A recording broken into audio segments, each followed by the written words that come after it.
घेतल्यानंतर बरं, मंडळीमध्ये कोण मला सांगा की बघू, मंडळी म्हणजे कोण? कोण? आपणच आहात. ज्याने येशूवर विश्वास ठेवलेला आहे त्यांनीच मंडळी आहे. बरं, मंडळी वर घेतल्यानंतर म्हणजे आता येशू येणार आहे आणि त्याच्या येण्याच्या दिवसामध्ये आपण त्याच्याबरोबर स्वर्गाला गेल्यानंतर लगेच ख्रिस्तविरोधी हीच पृथ्वीमध्ये 7 वर्ष राज्य करतो. बरं, मंडळी वर घेतल्यानंतर ख्रिस्तविरोधीचा काळ हीच पृथ्वीमध्ये सुरू होणार आणि संपणार केव्हा? म्हणजे इथे लिहिलेलं आहे येशू ख्रिस्ताच्या 1000 वर्ष राज्याच्या अगोदर. म्हणजे इथं येशू येणार, ख्रिस्तविरोधीच्या काळाच्या अगोदर येशू येणार आणि आपल्याला स्वर्गाला नेणार. आपण स्वर्गाला गेल्यानंतर हीच पृथ्वीमध्ये 7 वर्ष ख्रिस्तविरोधीचा काळ होणार. त्यावेळे आपण स्वर्गामध्ये राहणार. बरं का, ख्रिस्तविरोधीचा काळ पृथ्वीमध्ये 7 वर्ष होत असताना आपण सगळं कुठं असणार? स्वर्गामध्ये असणार. बरं, स्वर्गामध्ये असणार आपण हीच पृथ्वीमध्ये ख्रिस्तविरोधीचा काळ 7 वर्ष संपवताना आपण आणि येशू स्वर्गातून खाली उतरणार. कशासाठी उतरणार? हीच पृथ्वीमध्ये 1000 वर्ष राज्य करण्यासाठी. त्याच्या अगोदर ख्रिस्तविरोधीचा काळ संपवणार. बरं का, आता बघा तुम्हाला सांगतो, ख्रिस्तविरोधीच्या काळाच्या अगोदर पण येशू पृथ्वीला येणार आणि ख्रिस्तविरोधीच्या काळाच्या नंतर पण येशू पृथ्वीला येणार. समजलं काय? ख्रिस्तविरोधीच्या काळाच्या अगोदर पण येशू पृथ्वीला येणार, ख्रिस्तविरोधीच्या काळाच्या नंतर पण पृथ्वीला येशू येणार. दोन्ही येण्याचा फरक काय आहे मी आता तुम्हाला सांगतो, ऐका. ख्रिस्तविरोधीच्या काळाच्या अगोदर येशू येणार पृथ्वीला. कशासाठी येणार? तुम्हाला मला पृथ्वीपासून स्वर्गाला घेऊन जाण्यासाठी येणार. पण ख्रिस्तविरोधीच्या काळाच्या नंतर येशू येणार. कशाला येणार? जे आपण स्वर्गामध्ये आहे ते आपल्याला परत स्वर्गातून पृथ्वीला आणून सोडण्यासाठी येणार. इथं येशू येणार आपल्याला घेऊन जाण्यासाठी, पण इथं येशू येणार परत पृथ्वीमध्ये सोडण्यासाठी येणार. बरं, इथं प्रभू येशू येणार. येशू बरोबर कोण कोण कोण येणार सांगा बघू? देवदूत लोक येणार. इथं प्रभू येशू येताना येशू बरोबर देवदूत लोक येणार आणि मध्य आकाशापर्यंत प्रभू येशू येणार. मध्य आकाशापर्यंत प्रभू येशू येऊन तिथून आपल्या देवदूत लोकांना पृथ्वीच्या चारीकडे पाठवणार आणि देवापासून निवडलेल्या लोकांच्या रूपांतर होईल आणि आपल्याला देवदूत लोक मध्य आकाशपर्यंत घेऊन जाणार आणि मध्य आकाशाच्या नंतर आपण येशू बरोबर ढगावर बसून स्वर्गाला जाणार. केव्हा? ख्रिस्तविरोधीच्या काळाच्या अगोदर येशू येणार स्वर्गातून. येशू बरोबर येणार कोण? देवदूत लोक येणार. पण ख्रिस्तविरोधीच्या काळाच्या नंतर येशू स्वर्गातून येणार तेव्हा येशू बरोबर येणार कोण? आपण येणार. इथं आपण सांगत आहे हे ख्रिस्तविरोधीच्या काळाच्या अगोदर येशू येणार. त्या येण्याच्या विषयी देवाच्या वचन सांगत आहे की गुप्त आगमन. कारण येशू केव्हा येणार म्हणून आपल्याला माहिती नाही. पण ख्रिस्तविरोधीच्या काळाच्या नंतर येशू येणार, त्याला देवाचे वचन म्हणत आहे की दुसरं आगमन. ऐका, ख्रिस्तविरोधीच्या कालाच्या अगोदर येशूच्या येणे ते दुसरं आगमन नाही, त्याला म्हणणार गुप्त आगमन. पण ख्रिस्तविरोधीच्या कालाच्या नंतर येशू येणार, त्याला देवाचे वचन म्हणत आहे दुसरं आगमन. बरं, म्हणजे काय? 7 वर्ष ख्रिस्तविरोधीच्या कालाच्या नंतर येशू स्वर्गातून उतरणार, पृथ्वीमध्ये 1000 वर्ष राहणार. पण इथं येशू येणार, पृथ्वीला येणार नाही, मध्य आकाशपर्यंत येणार. तेथून आपल्या दूताला पाठवणार आणि दूत आपल्याला मध्य आकाशपर्यंत घेऊन जाणार, तेथून आपण स्वर्गाला जाणार. बरं काय? म्हणजे काय? इथं आपल्याला घेऊन जाण्यासाठी येशू येणार, पण पृथ्वीमध्ये येऊन पाय ठेवणार नाही, मध्य आकाशपर्यंत येणार. पण इथं बघितलं तर येशू पृथ्वीमध्येच येऊन 1000 वर्ष राहणार. बरं, पृथ्वीमध्ये येऊन 1000 वर्ष राहणार प्रभू येशू इथं, त्याला आपण म्हणत आहे दुसरं आगमन. म्हणजे येशूचा पहिलं आगमन काय आहे? पृथ्वीमध्ये त्याने केव्हा राहिला होता? पहिलं आगमन केव्हा? जेव्हा जन्मला, तारणार म्हणून जन्मला, तेव्हा तो पृथ्वीमध्ये होता. आणि नंतर दुसरा पृथ्वीमध्ये त्याने येऊन राहणारा केव्हा? म्हणजे इथं येणार नाही पृथ्वीमध्ये, मध्य आकाशपर्यंत येऊन तिकडे जाणार, पण इथं पृथ्वीमध्ये येऊन राहणार. म्हणून ख्रिस्तविरोधीच्या कालाच्या नंतर येशू येणार, पृथ्वीमध्ये येऊन राहणार ना, त्याला म्हणत आहे दुसरा आगमन. हे तुम्ही समजून वाचायला पाहिजे. मत्तई सुवर्तमान, तेसलोनिकराचं पत्र सगळं तुम्ही समजून वाचलं तर, डिवाइड करून वाचलं तर तुम्हाला लगेच समजेल. हालेलुया. बरं, आता ख्रिस्तविरोधीच्या कालामध्ये काय काय होणार? ख्रिस्तविरोधीच्या कालामध्ये काय काय होणार? आता ऐका. आता प्रभू येशू येणार आहे. जे लोक येशू बरोबर स्वर्गाला जाणार नाही, ऐका, आता येशू येणार आहे. येशूच्या येण्याच्या दिवसामध्ये जे लोक येशू बरोबर स्वर्गाला जाणार नाही, ख्रिस्तविरोधीच्या कालामध्ये ही पृथ्वीमध्ये राहणार, त्या लोकांवर येशू स्वतः स्वर्गातून 21 पिढा पाठविणार आहे. किती पिढा पाठविणार आहे? 21 पिढा. कोणावर? आता येणाऱ्या येशूच्या येण्याच्या दिवसामध्ये त्याच्याबरोबर जे लोक स्वर्गाला जाणार नाही, पृथ्वीमध्ये राहणार, त्या लोकांवर येशू स्वतः 21 पिढा पाठविणार आहे. त्या 21 पिढा मात्र आज संध्याकाळपर्यंत आपण बघणार आहात. आणि उद्या दुसरा चाट आहे, ते उत्पत्तीपासून प्रकटीकरणपर्यंत, इवन ख्रिस्तविरोधीच्या कालाच्या नंतर पण काय काय होणार आहे ते सगळं आपण उद्या बघणार आहे. पण आज ख्रिस्तविरोधीच्या कालामध्ये होणारा 21 पिढा ते आपण बघणार आहे. ते 21 पिढा कोणावर? जे लोक आता येणार येशूच्या येण्यामध्ये स्वर्गाला जाणार नाही, पृथ्वीमध्ये राहणार, त्या लोकांवर येशू स्वतः स्वर्गातून पाठवणार 21 पिढा. त्या 21 पिढाला देवाचे वचन 3 विभाग करत आहे. नंबर 1, 7 सिक्क्यांची पिढा. 1 2 3 4 5 6 7. 7 सिक्क्यांची पिढा, 7 करण्यांची पिढा. 1 2 3 4 5 6 7. 7 करण्यांची पिढा, 7 वाट्यांची पिढा. 1 2 3 4 5 6 7. 7 वाट्यांची पिढा, 7 करण्याची पिढा, 7 सिक्क्यांची पिढा, 7 करण्याची पिढा, 7 वाट्यांची पिढा. 7 7 7 टोटल किती झालं? 21 पिढा. बरं, त्या 21 पिढा किंवा 7 वर्ष ख्रिस्तविरोधीच्या कालाला देवाचे वचन 2 विभाग करीत आहे. पहिला 3.5 वर्ष, दुसरा 3.5 वर्ष. बरं, पहिला 3.5 वर्षामध्ये काय काय होणार? 7 सिक्क्यांची पिढा, 7 करण्यांची पिढा, दोन्ही मिळून पहिला 3.5 वर्ष. त्या पहिला 3.5 वर्षाला देवाचे वचन म्हणत आहे की उपद्रव काल. 7 वाट्यांची पिढा फक्त दुसरा 3.5 वर्ष. दुसरा 3.5 वर्षाला देवाचे वचन म्हणत आहे की महा उपद्रव काल. पहिला 3.5 वर्ष उपद्रव काल, दुसरा 3.5 वर्ष महा उपद्रव काल. बरं, आता ख्रिस्तविरोधीचा काळ कसं काय सुरू होणार आणि काय काय घडणार? बरं, त्याच्या आधी मी तुम्हाला सांगतो, ख्रिस्तविरोधीच्या कालामध्ये ही पृथ्वीमध्ये राहणार कोण? 2 प्रकारचे लोक राहणार, 2 ग्रुप. ख्रिस्तवरच्या काळामध्ये पृथ्वीमध्ये राहणार. नंबर 1, येसूला कानात ऐकूनही ज्याने विश्वास ठेवत नाही ते लोक येसू बरोबर स्वर्गाला जाणार नाही. तेच पहिला ग्रुप ख्रिस्तवरच्या काळामध्ये राहणार. नंबर 2, दुसरा ग्रुप कोण आहे? आता तुम्ही येसूला ऐकलेलं आहे आणि बाप्तिस्मा घेतलेला आहे, रविवार चर्चला येत आहे, देवाला दान देत आहे, गल्ली गल्ली गावोगाव फिरून सगळे लोकांना येसूच्या माहिती सांगत आहे. पण येसूच्या येण्याची समयी एक सिनेमा बघून बसले. काय झालं? भरपूर लोकांचं तोंड लहान झालं. आता एक प्रश्न आहे, काय हो ब्रदर, सिनेमा बघणे पाप आहे काय? लक्षात घ्या, कितीतरी लोक प्रारंभामध्ये येसूवर विश्वास ठेवताना प्रभूमध्ये फार स्ट्रॉंग राहिलं होतं, पवित्रपणे राहिलं होतं. पण दिवस जाता जाता जाता जाता सिनेमामध्ये पडून पडून पडून त्यांचा पवित्रता सोडलेला आहे, प्रभूला सोडलेला आहे. आहे का नाही? आहे का नाही?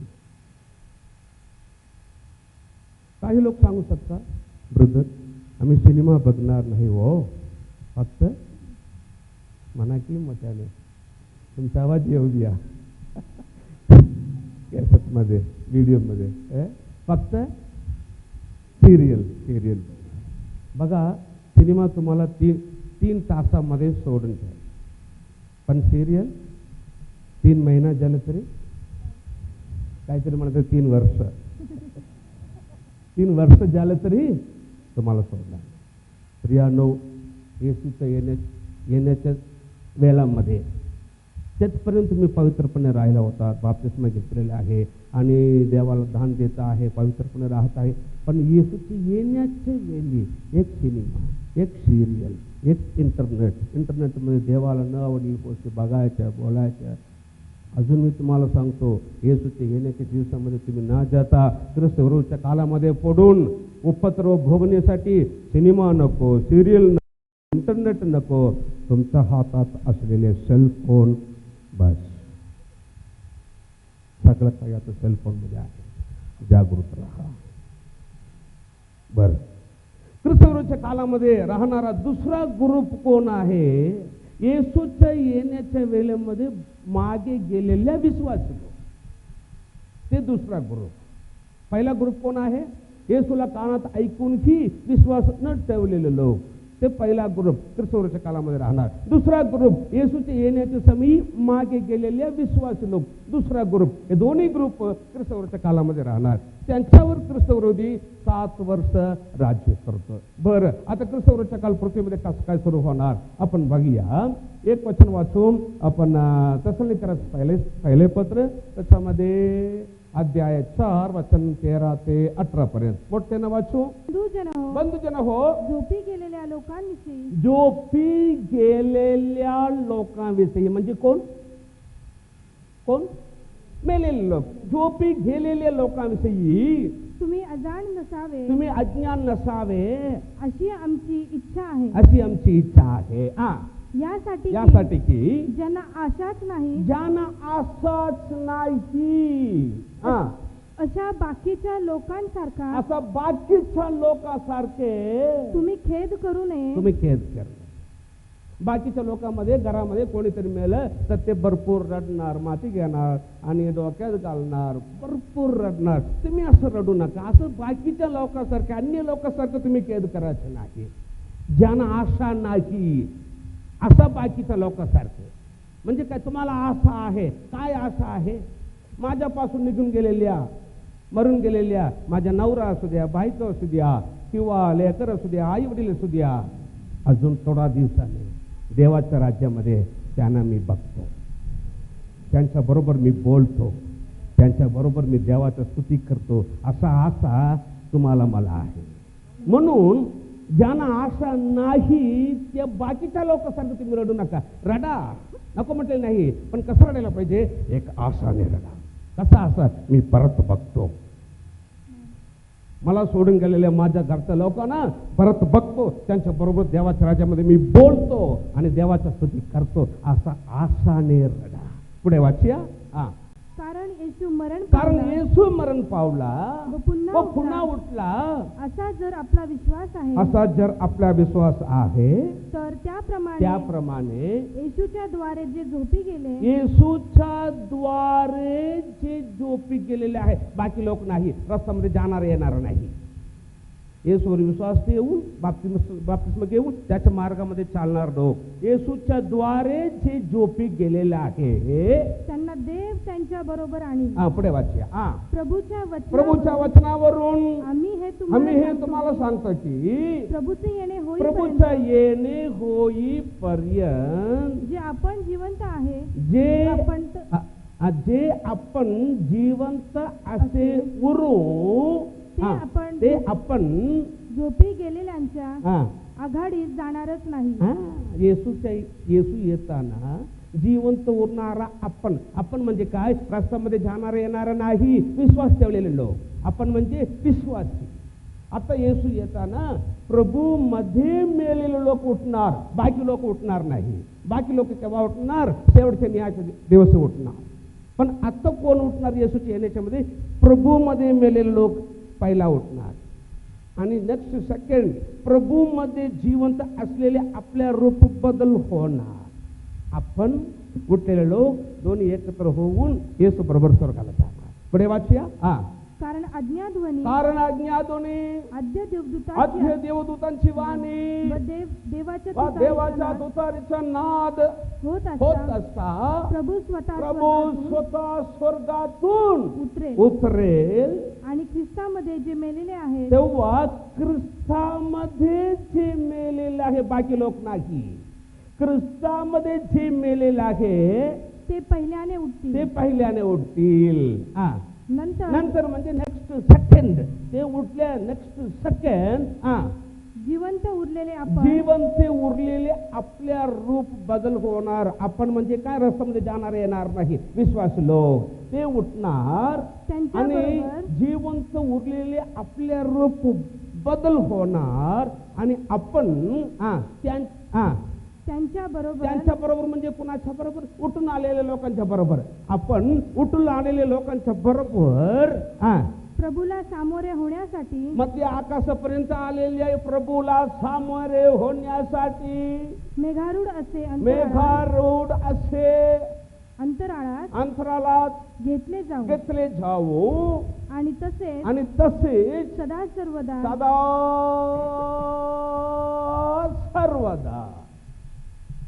प्रभू जवळ राहू. येशू येणार, येताना ख्रिस्तामध्ये मेलेले लोक उठणार, नेक्स्ट सेकंड ख्रिस्तामध्ये जिवंत असलेल्या लोकांचं रूप बदल होणार. आपण उठलेले लोक एकत्र होऊन मध्य आकाशपर्यंत देवदूत लोक आपल्याला घेऊन जाणार आणि मध्य आकाशाच्या नंतर आपण ढगावर बसून तसंच स्वर्गाला जाणार आणि तसंच सदा सर्वदा कुठं राहणार? येशू जवळ. स्वर्गात नाही, स्वर्गाला जाणार, सदा सर्वदा स्वर्गाला राहणार नाही, स्वर्गाला जाणार, स्वर्गाला राहणार, फक्त 7 वर्ष राहणार आणि 7 वर्ष संपल्यानंतर आपण स्वर्गामध्ये 7 वर्ष असताना पृथ्वीमध्ये कोणाचा राज्य होणार? ख्रिस्तोचे काळ. आणि ख्रिस्तोचे काळ 7 वर्ष संपताना येशू बरोबर आपण परत स्वर्गातून खाली उतरणार पृथ्वीला. कशासाठी? 1000 वर्ष राज्य करण्यासाठी. 1000 म्हणून देवाच्या वचन लिहिलेले आहे आपण सदा सर्वदा स्वर्गात राहणार म्हणून लिहिलेले नाही, प्रभू जवळ राहू. म्हणजे काय? आता येशू येताना त्याच्याबरोबर आपण स्वर्गाला गेलं तर स्वर्गाला जाताना आपण प्रभू जवळ राहू आणि स्वर्गामध्ये आपण प्रभू बरोबर राहणार. 7 वर्षाच्या नंतर येशू तिथून खाली उतरताना प्रभू बरोबर उतरणार. 1000 वर्ष येशूच्या राज्यामध्ये आपण प्रभू बरोबर राहणार आणि शेवटच्या न्यायामध्ये आपण प्रभू बरोबर असणार. त्यानंतर नवे आकाश, नवे पृथ्वी, नवे यरूशलेममध्ये आपण प्रभू बरोबर राहणार आणि परत आपल्याला देव स्वर्गाला नेणार नाही. कारण काय? नंतर सांगतो. म्हणून देवाचं वचन लिहिलेलं आहे प्रभू जवळ राहो, सदा सर्वदा स्वर्गाला राहणार. हालेलुया. समजा आता येसू आला, मेलेलं कुठले गेले, नेक्स्ट सेकंड आपल्या रूप बदल आपण पण गेले. तुमच्या घरचा लोक विचार करणार, माझ्या पत्नी UCC चर्चमध्ये काहीतरी प्रोग्राम आहे म्हणून सांगून गेले, रात्र 8 वाजले अजून आली नाही. शोधायला येणार, बघितलं हे काय हो, चर्च उघडलेलं आहे, त्यात पालक कुठं आहे, त्याने पण नाही. आणि घरी जाऊन बघणार, काय हो पालक साहेब, घर उघड ठेवून तसंच गेलं, कुठे गेलं, त्याने गेले. येसूचे येण्यात सगळं शोधणार, कोणी नसणार, आणि चर्च उघडलं असतं. आणि येसू येतो तेव्हा नवरा बायको दोघांनी गाडीमध्ये जात आहे, 60 किलोमीटर स्पीडमध्ये जात आहे गाडी. नवरा येसूवर विश्वास ठेवलेला आहे, पत्नी नाही, गाडी जात आहे. येसू आला, विश्वास ठेवलेला नवरा गेला, जाता जाता आणि पत्नी गाडी काय झाला, त्याचं पडून ओरडते, पापा काय हो, कुठे गेला हो. एसटी जाता है, एसटी ड्रायव्हर येसूवर विश्वास ठेवला, पॅसेंजर बसलेला आहे, 80 किलोमीटर स्पीडमध्ये जात आहे. येसू आला, ड्रायव्हर गेला,